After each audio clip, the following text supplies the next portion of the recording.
Motorola injects the Razr Ultra 2025 with bigger hardware upgrades that makes the flip style phone more powerful than anything else prior to it, all while deepening its experience with Moto AI. However, this is all amounts to a steeper cost. Motorola had two back-to-back successes with Razr Plus 2023 and Razr Plus 2024, so the company is clearly on the right path when it comes to making some of the best foldable phones around. This year, however, Motorola is shaking up the lineup by introducing three new models: the Razr 2025, the Razr Plus 2025, and Razr Ultra 2025. The Plus is no longer the premier flagship model in the lineup, as the new Razr Ultra 2025 now occupies that top position, boasting a more powerful chipset, a bigger battery, more storage and RAM, a larger main display, Moto AI features out of the box, and more. However, it commands a higher cost that catapults it into flagship territory alongside phones like the iPhone 16 Pro Max and Galaxy S25 Ultra. That's why I want to explain what kind of value this new ultra foldable offers despite costing more with my Motorola Razr Ultra review. With the new moniker, it's no surprise that the Ultra ups the ante with its higher $1,299 starting cost. That's a premium $300 over the Razr Plus 2024 and puts the Razr Ultra firmly into the flagship phone category. I won't say yet if the higher price point is valid, but just know that it has double the storage of the Plus at 512GB, more RAM, a bigger 4700 mAh battery, a premium chipset, and faster charging speeds. Additionally, it's really nice that you have more color options to choose from this time. You get a choice between Pantone Rio Red, Pantone Mountain Trail, Pantone Cabaret, and Pantone Scarab. I have got the latter, which features a sweet-like Alcantara finish. While some would argue this is the most premium option of the bunch, I prefer the Pantone Mountain Trail version with its wooden finish. Motorola hasn't made any drastic changes with the design of the Razr Ultra 2025 since it bears many of the same design aesthetics as last year's Razr Plus 2024. For a flip-style phone, it's still a charming design with its thin construction, although it's a touch thicker, wider, and heavier than its sibling in the Razr Plus 2025. The hinge, too, feels more substantial because it's reinforced with titanium.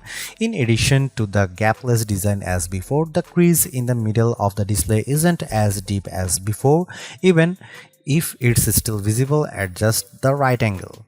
More importantly, I really like the snappier response of the hinge, which is not as stiff as last year's Razr Plus 2024. For a phone that folds, it still feels incredibly sturdy, which is backed up by its IP48 rated construction, but I'm not confident that the Alcantara will hold up as well as some of other finishes. Not only do I worry about it staining, but I also wonder if it will fade with frequent wireless charging. Apart from the new finishes, the only other design changes involves the addition of the AI key on the left side of the phone.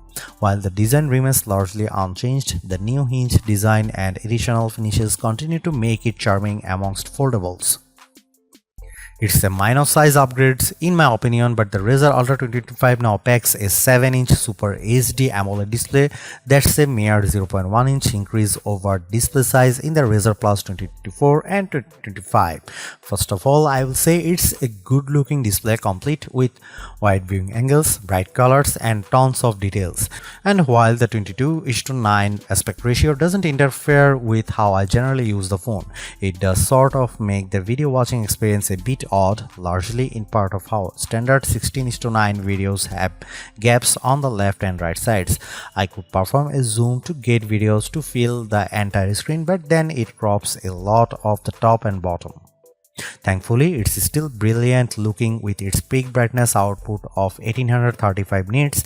This actually comes up short compared to the record-setting mark of 2158 nits achieved by the Razr Plus 2024, but it's still incredibly bright by today's standards. In fact, few phones have exceeded 2000 nits in our lab testings.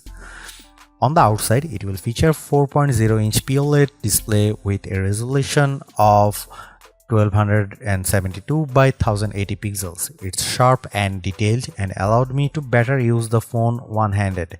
Due to how it can run any app in full screen mode, I really love this, even though the camera lens can sometimes cover up parts of an app I need to access. Just as before, there are tons of personalization options and the ability to place it in one of its flex modes to access its desk display mode.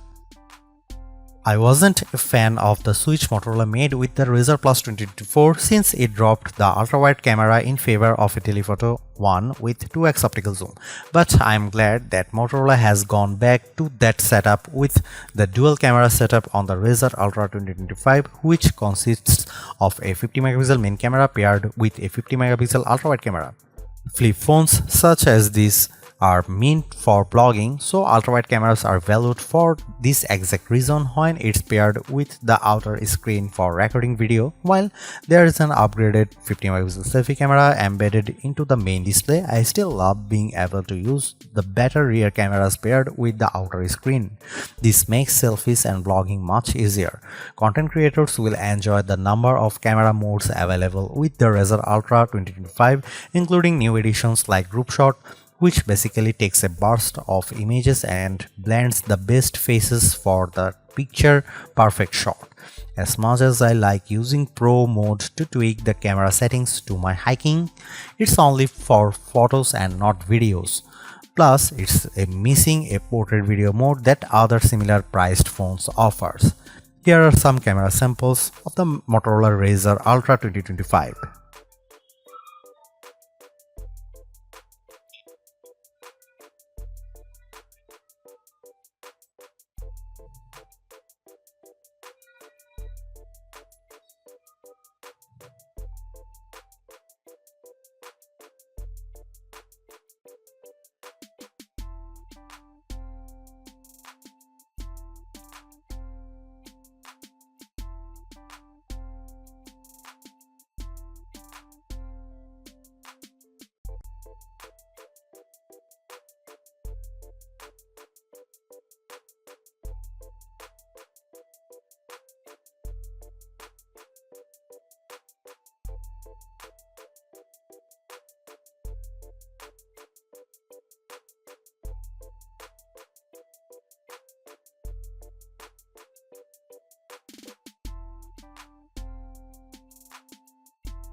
I have yet to commit long term to using a flip style phone, but the Motorola Razr Ultra 2025 is making a strong case to make me ditch my Galaxy Z Fold 6.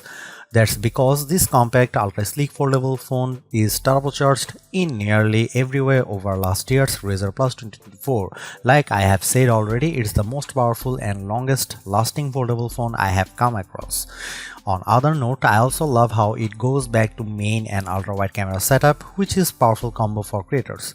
I just wish there were more video centric modes to really make more use out of it.